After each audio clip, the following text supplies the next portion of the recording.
Hi, I'm Daniel from Ratings.com. Today, we're testing Samsung's top-of-the-line QLED, the Q9FN. It may also be called the Q9 or Q9F, but this can be confused with last year's model. The Q9FN is the best LCD we've tested so far, and a big improvement over last year's Q9F, with the addition of full-array local dimming to improve dark scenes. It also has some neat gaming features, which we'll talk about later. We bought the 65-inch size to test, but it also comes in 75 inches. We do expect the larger size to offer very similar performance, but bigger TVs tend to have more uniformity issues. We'll go over the design of the TV and then focus on the picture quality. We'll then look at the motion handling and input lag before comparing to competing models which are currently available. The design of the Q9FN is excellent.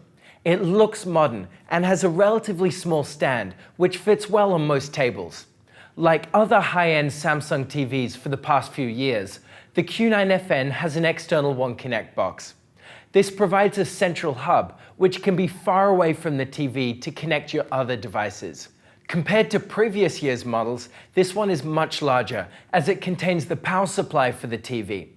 There is only a single cable connecting the One Connect box and the TV. The TV doesn't plug in anywhere else. When viewed from the side, the TV isn't as thin as previous edge-lit models, but still sits close to a wall. There is also the option of a no-gap wall mount, which allows it to sit almost completely flush.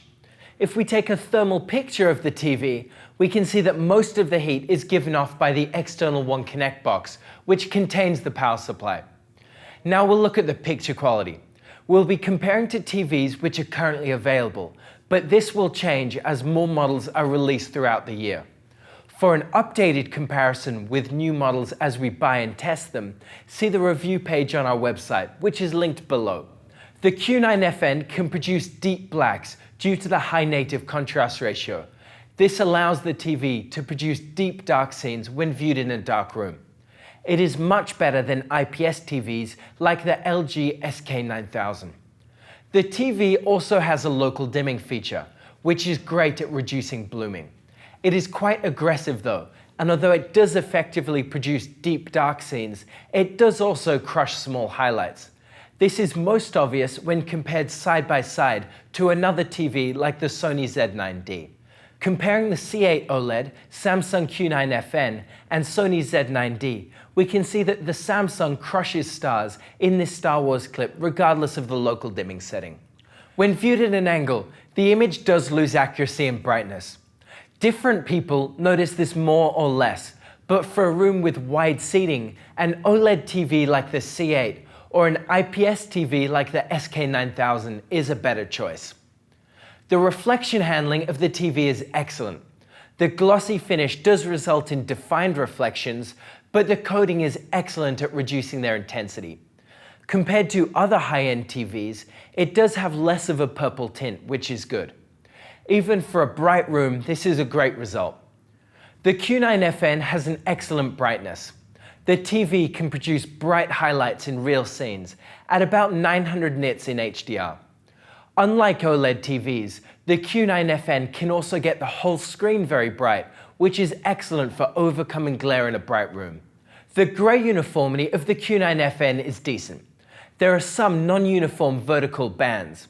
This results in noticeable dirty screen effect when watching sports like hockey or football, or when playing games with large uniform areas.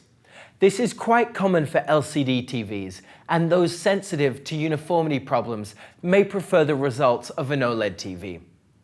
Like other QLED TVs, the Q9FN supports an excellent wide color gamut.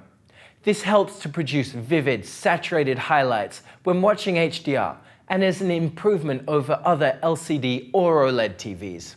The response time of the Q9FN is very fast, so only a very short trail can be seen following fast-moving content. This is slightly visible as the short red smear following our moving logo. Some duplications can also be seen due to the flicker of the backlight at 480 Hz, but this isn't very noticeable in normal content. The TV also has the option to reduce the backlight flicker frequency to 60 Hz with the LED clear motion option. This flicker frequency matches each frame of 60 Hz content, producing very clear motion without persistence blur.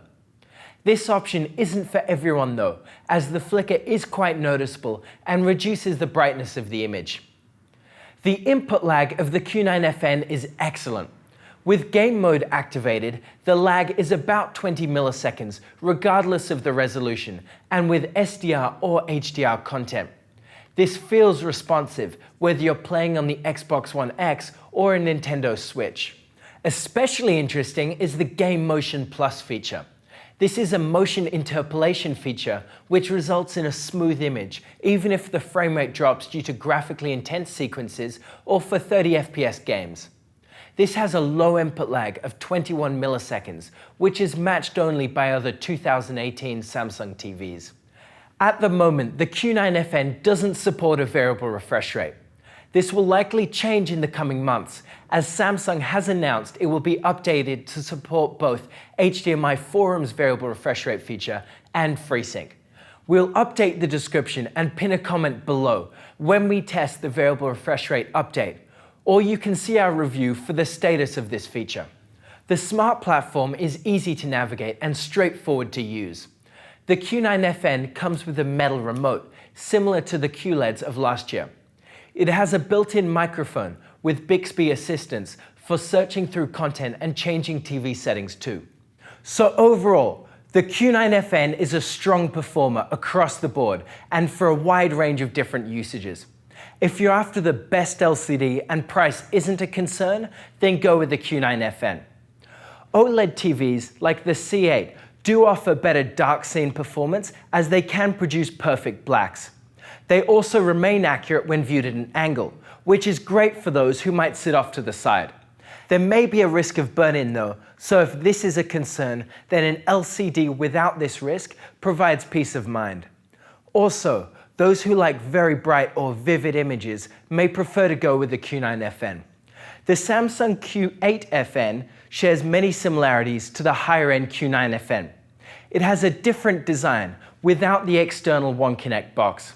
The 55-inch model we tested has worse local dimming and can't get as bright, but otherwise offers similar performance.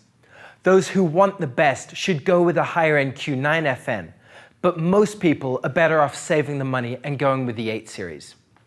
The Sony X900F is a great TV. Compared to the Q9FN, it has slightly worse dark scene performance due to the less effective local dimming, and also doesn't have as good an anti-reflective coating to combat glare in bright rooms. Overall, it does offer slightly worse performance, but at a much more affordable price. If you're looking to save some money, then the X900F is the way to go. LG's IPS TVs, like the SK9000, have a low native contrast ratio, so blacks appear grey in a dark room. This isn't as noticeable in a bright room though, and the image does remain accurate when viewed at an angle. For those who watch TV in a bright room with wide seating, it may be worth saving the money to get the SK9000, but if you can afford it, the Samsung Q9FN is a better TV for mixed usage. So that's it. You can check out all of the measurements on our website. If you like this video, then subscribe to our channel or become a contributor. Also, we're currently hiring in our offices in Montreal for various positions. So if you want to help people find the best product for their needs, have a look at the careers page on our website.